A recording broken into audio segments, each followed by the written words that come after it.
we will start a new para. So somebody has to read. Sunki, since you say you are very healthy, you read para. Yes, yes, yes, I will read. Wait a second. What will be the bliss nature?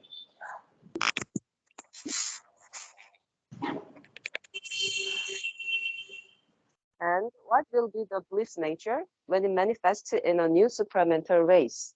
The fully evolved soul will be one with all beings in the status and dynamic effects of experience of a bliss consciousness, intense and illimitable.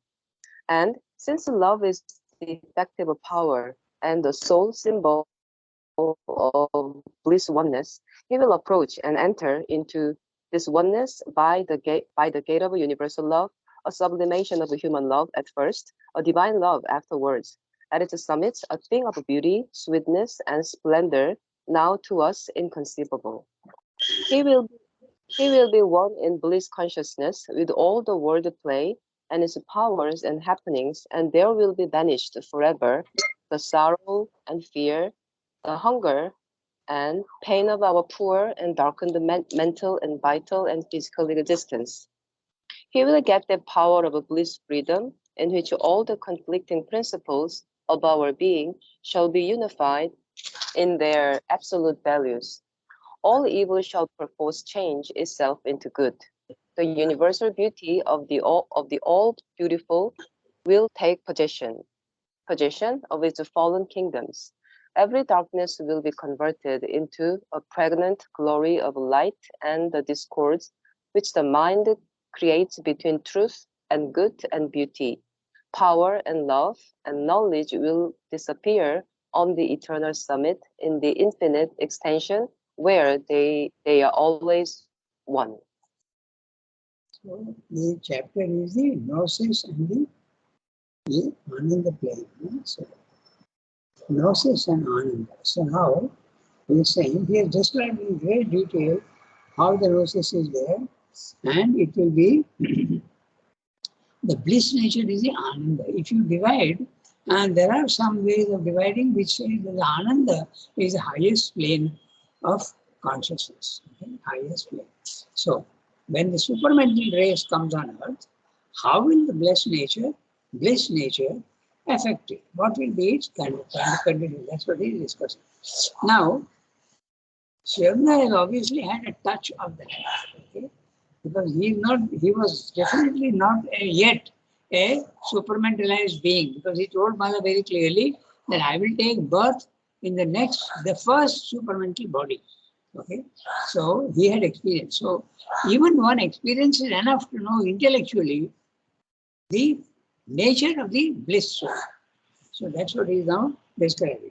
Okay, so, and what will be the bliss nature when it manifests in a new supramental race? Now, what Shiva and Mother have done, their consciousness has gone up to there and they have experienced it and they have come back into their, whatever level they had reached, they come back into it. But now Shiva is talking about a supramental race, which will be a supramentalized body, life and mind, and they will be in the physical world. We will see them as concretely as cats and dogs. Okay, that's exactly. So what will be the nature of that divine supramental race? He is describing the fully evolved soul. Now note, fully evolved soul. Even at the overmind level, Chandra is saying the soul is not fully evolved. It is unbelievably evolved. But the fully evolved souls can only be there at the supramental level. The fully evolved soul will be one with all beings in the status and dynamic effects of experience. In other words, it will, in all the beings which are in the static worlds, okay, life world, mental worlds, higher mind, element mind, all these, there are people who live in all those. There are beings who live there. And you will feel yourself to be one with all of them. But also in the dynamic effects. In other words, even in the physical world, okay, in the action itself also, because action normally hides the spiritual essence. Because when there is movement, it hides the spiritual essence. But simply saying the supramental race will feel one with the static people as well as the dynamic people. Even in the physical world, you will feel yourself one with everybody else. Dynamic effects of experience of a bliss consciousness, and it will be intense and illimitable. So we can't even imagine what it will be. Intense, we can understand to a certain extent. Illimitable, we can go to any length and any intensity. And since love is the effective power and sole symbol of bliss oneness, okay? Now, very interesting is using the word bliss oneness. You feel yourself to be one with everybody, but that oneness you can experience in many ways. You can experience the oneness of knowledge. I am identifying myself with somebody else and I have his knowledge. But I can also identify myself with somebody else and feel his power. But here Sremda is using an interesting word. You are identifying yourself with somebody else, but you are experiencing his bliss. Okay? So bliss oneness. Okay? He will approach and enter into this oneness by the gate of universal love. He will love for everything, not only human beings, but whole creation. Beginning from, Sremda often uses the words, things, creatures, and men. Okay? So, things, inanimate things also. There will be love for everything. And creatures, animals. Animals right from the lowest level to the highest level. And human beings. Okay? There will be universal love. You will love everything. So, by the gate of universal love, a sublimation of human love at first, a divine love afterwards. So what does it mean? A sublimation means, sublimation is to sublimate something is to make it subtle. So when you make something subtle, only the gross elements are eliminated. When water sublimates, it becomes a cloud. So the cloud has nothing of the solidity of the water. It is absolutely subtle. So sublimation of human love, because human love is imperfect, we know that. So first of all, the human love will be purified. That's what he's saying. But afterwards, it will become a divine love, where it doesn't need purification. These are the grades he's giving. A sublimation of human love at first, a purification as much as possible of human love, and then it becomes a divine love afterwards. At its summits, at the highest level, at the summits, a thing of beauty, sweetness, and splendor, now to us inconceivable. So he's saying it is impossible for man to understand this, but it will be a thing of beauty. There will be beauty everywhere. To a certain extent, you can even experience that when you are in a psychic condition, everything becomes beautiful. Everything becomes beautiful. Beauty, love, and joy. They always go together. Beauty, love, and joy. So they're all three in one, actually. Love always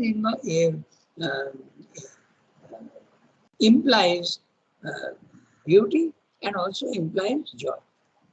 A divine love afterwards, at its summits, he's using the plural, huh? So it could be any number of summits are there. A thing of beauty, sweetness, splendor, now to us inconceivable. Then he will be one in bliss consciousness with all the world play and its powers and happenings, and there will be banished forever the sorrow and fear, the hunger and pain of our poor and darkened mental and vital and physical existence. So this is a very interesting sentence because he has discussed elsewhere also. He will be one. Who is the he? The supramental race. The representative of the supramental race. He will be one in bliss consciousness with all the world play. Everything in the physical world, whatever is happening, the world plays, all events, all things, all creatures in the world. And its powers and happenings, even whatever is happening, okay? And that can be also the most cruel of things, remember. And there will be banished forever sorrow and fear, hunger and pain of our poor and darkened mental and vital physical existence. They are trying to eliminate hunger and poverty, but you will never succeed fully in doing that unless the consciousness is changed. Now, Sri is guaranteeing that in the supramental, to a large extent, poverty will be reduced even at their spiritual level. Those who are in a spiritual condition, poverty cannot affect them. They will not feel themselves to be poor. I'll give you a very interesting example. Okay, you don't feel yourself to be poor in spiritual condition, although physically you may be poor. Okay, so I think I've told you once, but I'll tell you. Raman Maharshi, when at 16 years of age he felt that he has to realize the self, he gave up everything and went away without telling anything to his parents. He just left a note saying, I have gone to look for my father. And he left. And they could not find him for 7-8 years. And afterwards, when he became famous, the words reached the parents and then they went there to see him. The mother went there to see him. But when he reached there, he even threw away all his money, gave it to a beggar, gave away his clothes and everything. So he used to only wear a loincloth and whole day he used to sit in the temple concentrating continuously for 3-4 days. And when he's hungry, he would go out into the streets and beg. And no plate also, only with his hands. He used to hold his hand like that and people used to pour gruel, rice gruel. You know, gruel means semi-liquid, and they used to do that. So someone asked him afterwards that you are an educated man and you are in the 1950, okay, 1950 modern times. Didn't you feel ashamed of begging? And you know what his answer was? He said, there's no question of feeling ashamed. I was a king. I'm in a consciousness where I feel I am the emperor. So the spiritual man is not affected by poverty. Ramana Maharshi didn't even have a proper clothing, no sandals, nothing. Absolute physical poverty. But yet he is feeling that he is a king. Really most interesting. So this is the Sri Aurobindo also after experienced poverty to a certain extent when he came to Pondicherry for some time. And he had to borrow money from many people. And one of the people he borrowed money from was my French teacher. Okay, Jules Rasandran, who was a Tamil Christian, and he used to teach us French. So his father and all that. And when Rasandran married, Sri Aurobindo attended his marriage. It's very interesting. He attended his marriage. It's a house which is opposite to our theatre. That was the house.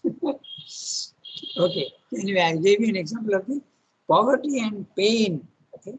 All these things will never disappear fully in the physical world. Because if your consciousness is not, then you will feel yourself to be poor, you will feel a need, and you will also be in pain. But at the spiritual level, pain can disappear. And poverty also will not affect you at all. Okay? But there, Sri Aurobindo is using the words banished forever. Okay? That's what he's saying. Banished forever. Sorrow and fear, hunger and pain of our poor and darkened mental and vital and physical existence. Of course, he's used the word hunger and pain, not in the physical hunger maybe, but you can apply it to physical hunger also. There is no problem with it. Now, he continues. He will get that power of the bliss, freedom. Now he's using another. Bliss will give you also freedom. He has a bliss consciousness, bliss ananda, and he has also now he's using the word bliss oneness, bliss consciousness, and now he's using bliss freedom. Okay? All these very specific. It's not by chance he's using these words. You have to see how it makes sense. So first there is a oneness, then there is a consciousness which is there, and there is also bliss freedom. In which because you can have freedom through knowledge also. Yeah? Then he would say knowledge freedom, power freedom, but this is bliss freedom. You have to understand the use of words that he's using. In which all conflicting principles of our being shall be unified in their absolute values. All evil shall perforce change itself into good. So when you are at that level, even when you see cruelty and evil in the world, you will be seeing only a good behind it. There will be an intention and a purpose for that. That's what you will see. But in the supramental race, there will be no evil at all. The universal beauty of the all beautiful. Sriyanga often uses this word, all beautiful, because we often use the word Sarva Sundara for Sri Krishna. Okay? So he is actually translating from the Sanskrit. Sarva Sundara, all beautiful, will take possession of its fallen kingdoms. The fallen kingdoms are the material world, the vital world, and the mental world. Level 1, fallen kingdoms. Every darkness will be converted into a pregnant glory of light. Look at the words. Pregnant glory of light. Pregnant implies also density and something which can go in any direction. It can go. Pregnant glory of light and the discords which the mind creates between truth and good and beauty, power and love. So, truth and good. Okay? We often confuse. Okay? Good and beauty. And power and love. Normally, power and love don't go together. Because if you have love, okay, normally you are very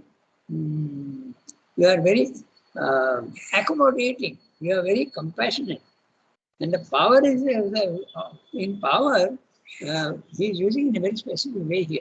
Because in our justice system, those who have power, the judges, will punish you if you have done something bad. Okay? But love also is there and it will accommodate, it will not punish.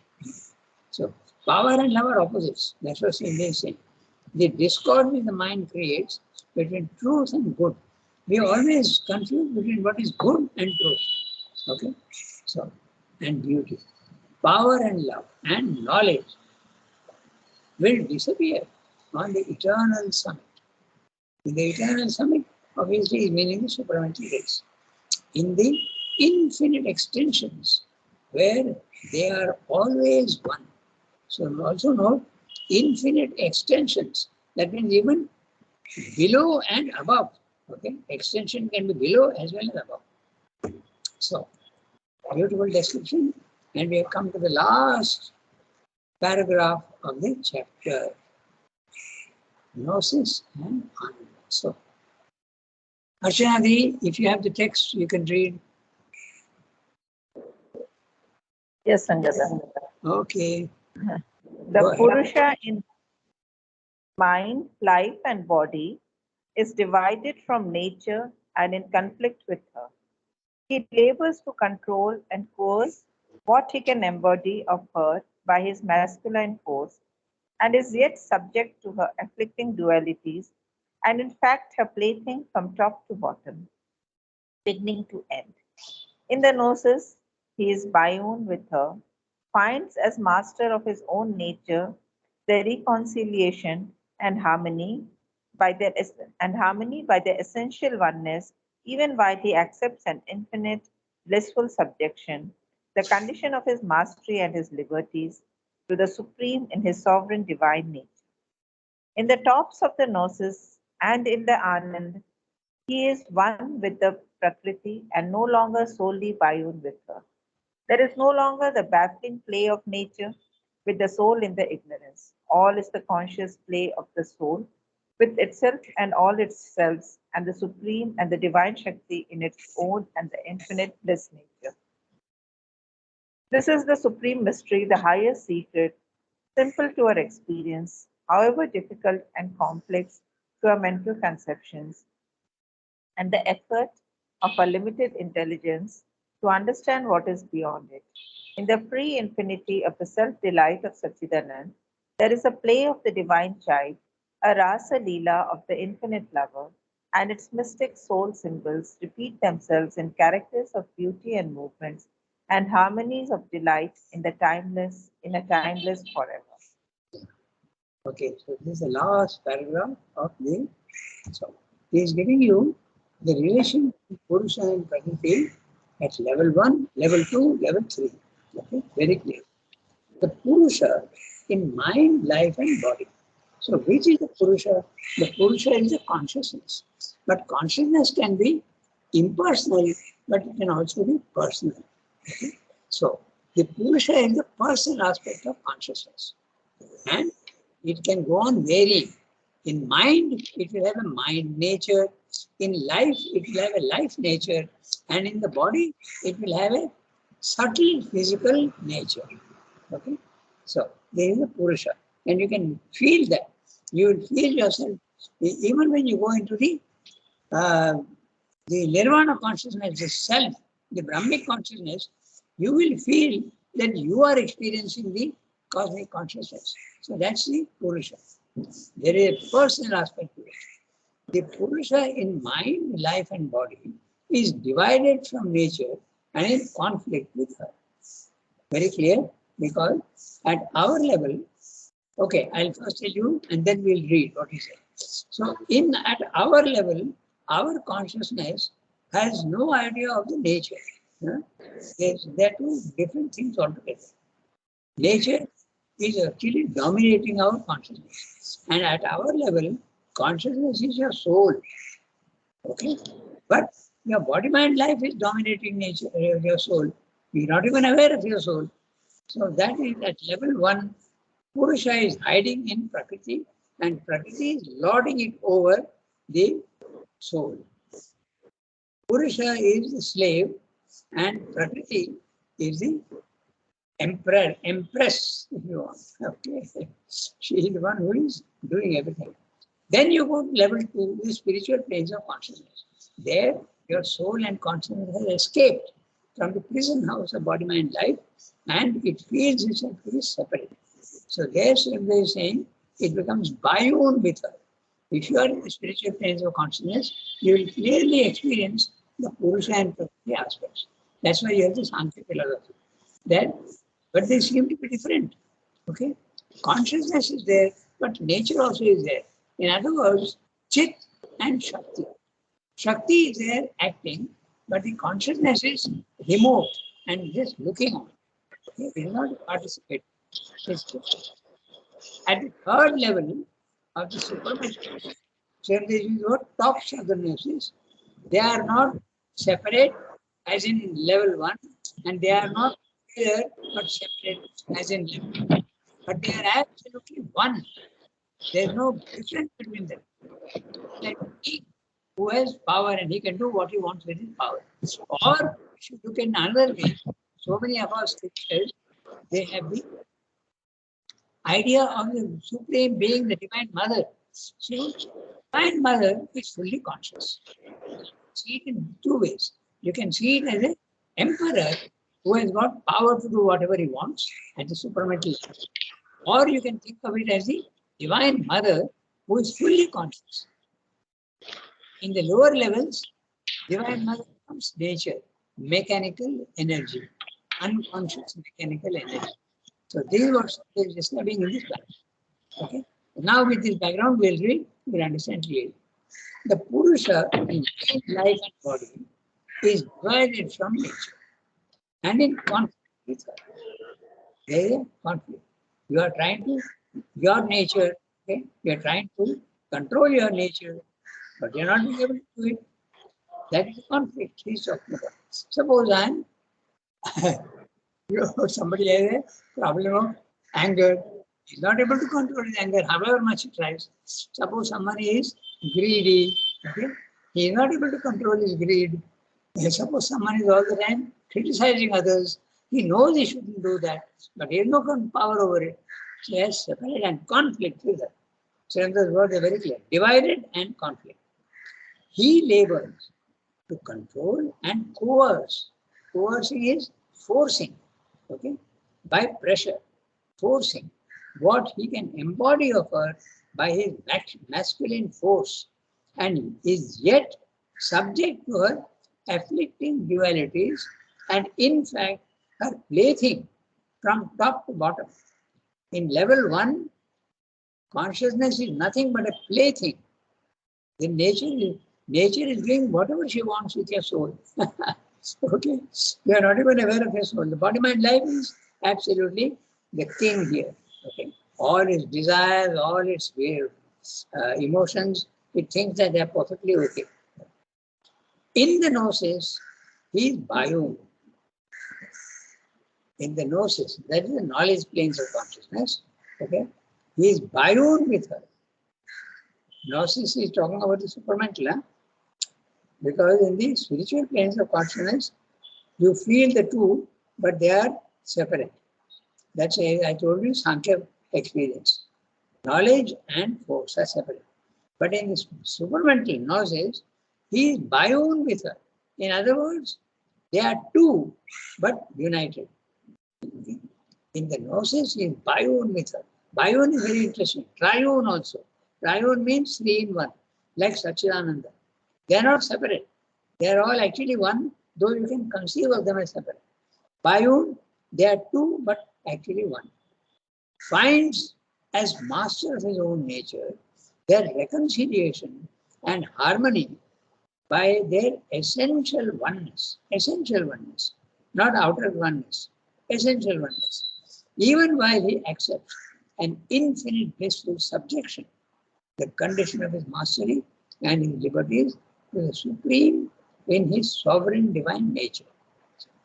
In the tops of the gnosis, so now he is going to the even the highest level of the supermind, and in the Ananda, he is one with the Prakriti and no longer solely biome with her. So Senda is describing very interesting 4 grades. Okay. The first grade at our level is that nature is, Prakriti is dominant. Purusha is not even in the picture at level 1, our condition. Then in the spiritual planes of consciousness, you are aware of both. You are aware of Purusha and Prakriti. You are aware of consciousness and force. You are aware of your soul and nature. You are aware of it. Then in the supramental, you are aware of both, but they are one. In the spiritual planes of consciousness, level 2, they are both there, but they are separate. There is no common point. In this supramental, they are together. They are biome, but one. They are two, but one. Now he is saying, in the tops of the gnosis, that's the 4th level, in the Ananda, he is one with Prakriti and no longer solely biome with her. Not even that 1 and 2 is gone. They are absolutely one. Power and bliss and consciousness are all one. There is no longer the baffling play of nature with the soul in the ignorance. There is absolutely no difference at all between nature and consciousness. The soul in the ignorance. All is the conscious play of the soul with itself and all its selves and the supreme and the divine Shakti in its own and infinite bliss nature. This is the supreme mystery, the highest secret, simple to its own experience, however difficult and complex to our mental conceptions and the effort of our limited intelligence. To understand what is beyond it. The limited intelligence cannot understand what is beyond. In the free infinity of the self-delight of Satchidananda, there is a play of the divine child, a Ras Leela. The Ras Leela image is Sri Krishna playing the flute in the middle of the night, midnight, and he is inviting all the gopis to come to him. This is one of the most beautiful symbols in the Indian traditions, okay? Ras Leela. And what is that? In the darkness of the physical world, midnight, okay, the divine is calling individual souls. The gopis are the individual souls, and they're all being called. Some respond, some don't. And then there is a dance, the Ras Leela. They dance around Sri Krishna, playing his flute, the magic of his flute, and the individual souls, the gopis, are all dancing to his tune. of the infinite lover and its mystic soul symbols repeat themselves in characters of beauty and movements and harmonies of delight in a timeless forever. Finished. Here, it becomes the divine himself. So that completes the Ananda and Gnosis. So now the next chapter, the higher and the lower knowledge. So he is changing tack now. So now it is the higher and the lower knowledge. So what is the time? 8:31. So you tell me whether we should read the first paragraph or we should start it only next Friday. Next week is better as we have another class on the next Friday only. So we will forget by the time. No, we can do one thing, about 4 or 5 minutes. So let's read, we get an idea at least of what he's saying. Okay. So, Okay. Shilpa, can you read? You're not read for a long Yes. time. Yes. I Go can ahead. read. You go ahead. Yes. Read. I'm reading. The higher and the lower knowledge. Do you want me to read? We have now, I'm reading. Hello.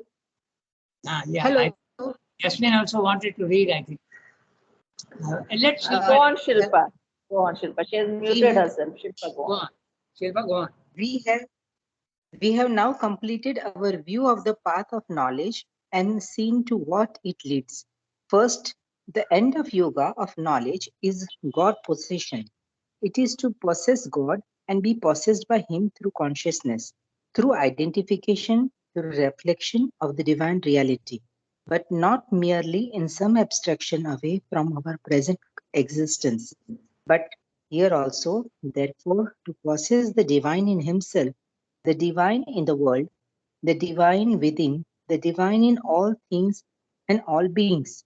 It is to possess oneness with the God, and through that to possess also oneness with the universal, with the cosmos and all existence, therefore to possess the infinite diversity also in the oneness, but on the basis of oneness and not on the basis of division.